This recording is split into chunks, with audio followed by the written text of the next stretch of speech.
Today, I want to reassure Kenyans that FIFA will have no choice in regard to Kenyan football evolution. FIFA can only bless our evolution. We are not seeking any help from FIFA. As Vision Total Football Kenya Group, as I speak today, we have a letter on the table. Very comprehensive letter, well articulated, with all the issues that are bedeviling our Kenyan football. And the letter to FIFA is a courtesy letter to explain to FIFA president why we have decided to deal with FKF in this manner, in the manner of a football revolution. Because in Kenya today, there is nothing. There is no football president or the aspiring football president, the aspirant. There is no single football president that can sort the issues that are bedeviling our Kenyan football. We know so well that for the last 7 years, since we started crafting Vision Total Football Kenya, there is no single issue that Kenyan football is facing as a problem that has not been addressed. And therefore, it is up to FIFA president to bless the vision, to bless the revolution. But FIFA will have no chance or no choice when it comes to the revolution for our Kenyan football. Because I keep saying this time again and again that FIFA has been there before.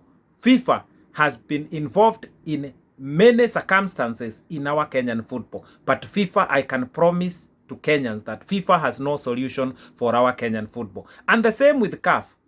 CAF will never have a solution for our Kenyan football.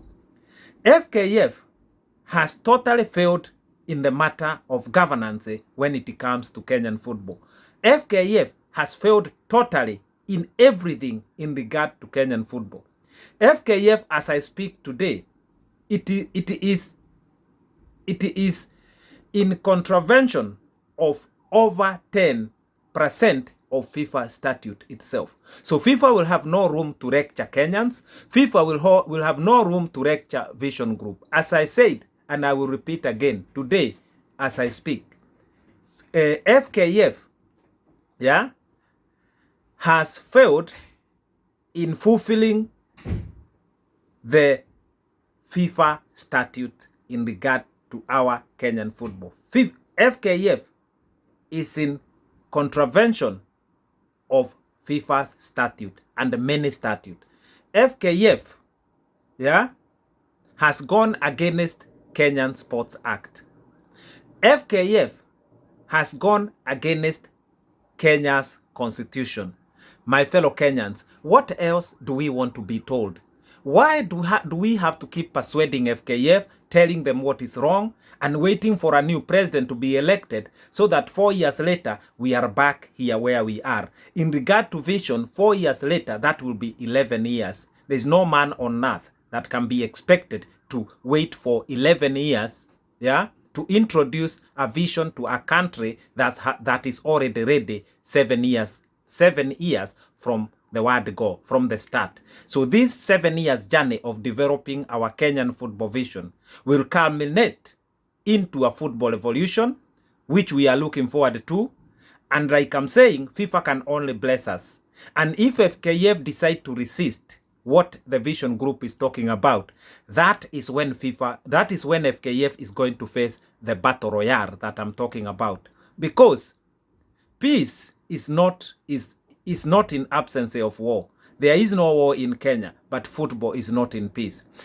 We want a lasting solution for our Kenyan football. And I promise that will only come in the form of a football evolution, where we holistically deal with everything, with every issue. And I know very well, people keep thinking that FIFA is in support of FKF. Not at all. FIFA is in support of FKF because they can see nothing better. People who are talking about the issues of Kenyan football, they are not coming up with a solution. That is why FIFA just stands aside and watch what is happening. But I'm telling you today, if you go to FIFA office and stage your case properly and explain to them why you believe the only way forward is a Kenyan football evolution, FIFA is going to support us. There is even a slim chance that FIFA Council can expel FKF. As an association, affiliated to FIFA can be expelled if FIFA believe it has failed in fulfilling its obligation in a country. FKF has done exactly that. So my fellow Kenyans, the paths are there. But the only path that we want to take is one, the football evolution path. And our letter is not to FIFA. Let me clarify this. Our letter is to FIFA president. In person, must read the letter, must respond to us in person. We are not going to send our letter to FIFA secretary or to Veron Musengo or to who else. Our letter is going direct to FIFA president. Only FIFA president phone call can stop the time when it comes to our Kenyan football evolution.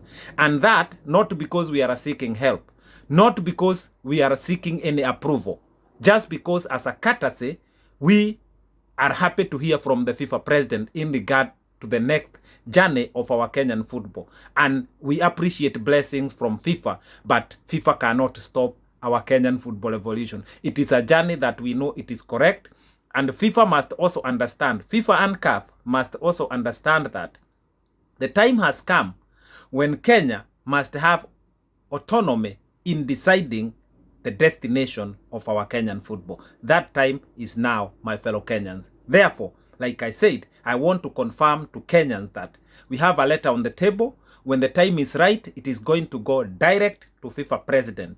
Yeah? And in person, he will have to read it and say whatever he wants to say. Now, I don't know what makes FKF officials think that they can break laws in Kenya, they can break FIFA statute, they can go against Kenyan constitution and still be running around wanting to go back in office. This is very wrong.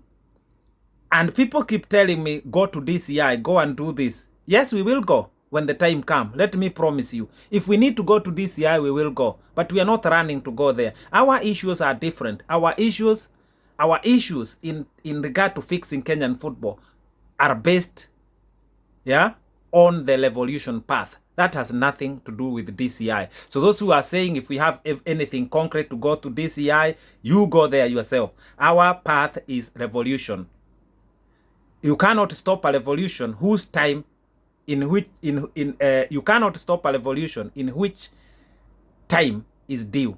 The time is due now. Like I said, the question of the FIFA president stopping the revolution is not there. The question of CAF stopping our football revolution is not there. Therefore, we can also use FIFA Council to expel FKF. But those are lengthy and long processes. Like the process you have seen, people going to Ohaga, people going to cry about FKF election through Ohaga. There they go, they never get a solution. Here we are being told about a roundtable meeting. We don't want to go through that path. Our path was defined from day one that when the vision is complete, the result of the vision are going to be achieved through a journey of football revolution. My fellow Kenyans, I will say it again. If FKF decide to resist the vision, it is going to face a battle royale. And that will be a battle of FKF against Kenya. The vision is for Kenya. The vision is for Kenya to fix its football. And please don't even try to tell us that why can't FKF implement the vision or Ewako. This FKF that cannot even manage a simple election that should only take half an hour to do football election. And now you are telling us that why can't FKF implement a vision that will take Kenyan football 50 years ahead of time in Africa? Is that possible? No. FKF performance is 1 out of 100%. So therefore, a federation that has failed by 99% cannot be expected to implement a vision. That is a joke too far. That is joking with the minds of the people who are behind Vision Total Football Kenya. And I keep saying this. The people who are behind Vision Total Football Kenya have a lot of football education, are knowledgeable, are intelligent people. Even the youths who are behind Vision Total Football Kenya can run Kenyan football. They are very intelligent. They are very well sought. They are very, very, very educated in matters Kenyan football. Therefore, for me, I will say it again. The fight and the struggle in regard to Kenyan football is not about individuals. It's not about the current president, Nick Mwendwa. It's not the past president, Sam Nyamweya. It's not about the incoming president or whoever might be elected. It is about a revolution where we fix Kenyan problems, and then even the election will be done better in the near future. That is the journey we should take, where now we declare to the world that our football is now heading in the right direction. We now know what we should do, and we are doing it. We now know our destiny, and we are taking our first step. That is what we should declare to the world. And the government of Kenya will be in support of this, because I have said it again, time and again. This issue of saying that the government does not support sports or football in Kenya, this issue is a misplaced argument. Let FKF tell us the day they took a good vision to Amina Mohammed and she said, please go away, or she chased them. Let FKF tell us one day when they took a good idea to PS Kaberia, or the past PS, or to President Uhuru Kenyatta, or to the sports committee in parliament, and they were chased away. Never. This is because FKF is always going against the government. And the government of Kenya is tired because FKF has no focus, has no vision. And you know very well, even the leadership in FKF is not there. And this issue of coaches being paraded all the time by FKF to say that FKF has, has been trying to nurture coaches. It has developed 3,000 coaches since it came in office. This is a non-issue. This is not an achievement we want to hear. This same achievement has been used as PR for the last 3 years. When the team change came in office in 2016, they promised to develop 3,000 coaches per year. Today, if that promise was kept, there would be 12,000 coaches developed in Kenya.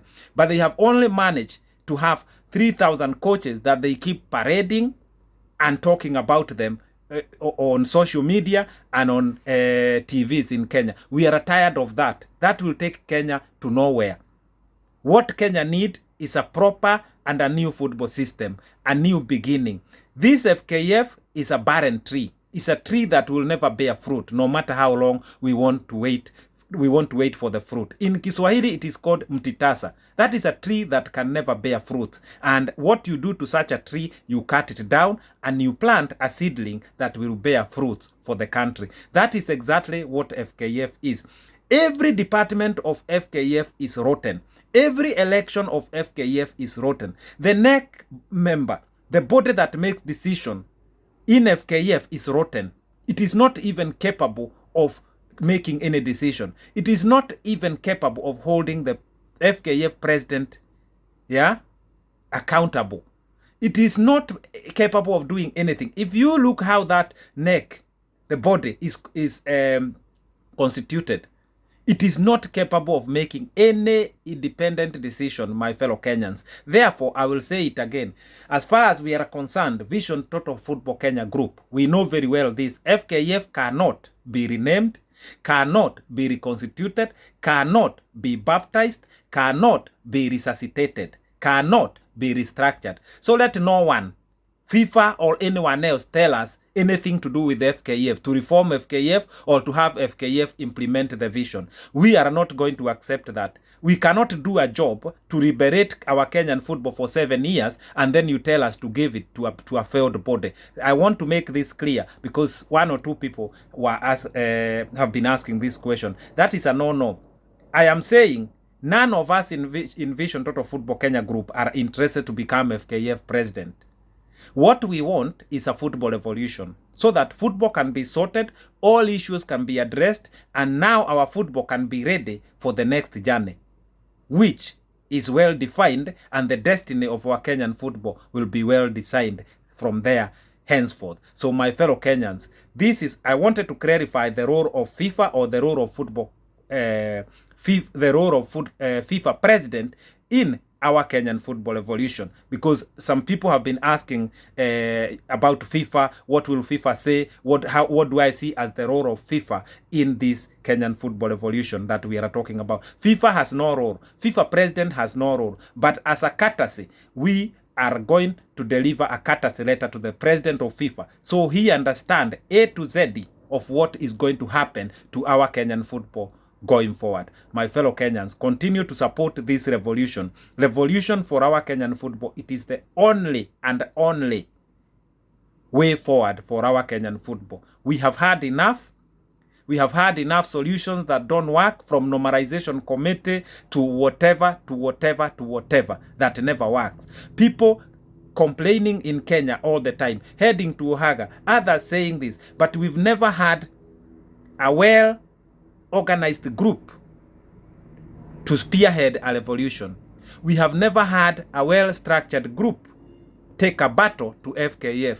Today, you have that group. I'm telling you, FKF, the best thing I can tell Nick Mwendwa to do is to commit an organization suicide. That is when you voluntarily, disband an existing association. That is the only option that is available. And for any other president who think election is going to happen, there will be no football election. And if it does happen before the revolution, I am saying that president must do exactly the same. Commit an organization suicide. Decide to disband FKF without any pressure. That is the only time we are going to agree with that. But going forward, FKF will be disbanded. FKF has no future in Kenyan football. Revolution is the only thing that is going to define the future of our Kenyan football. I leave you in peace. I'm gone.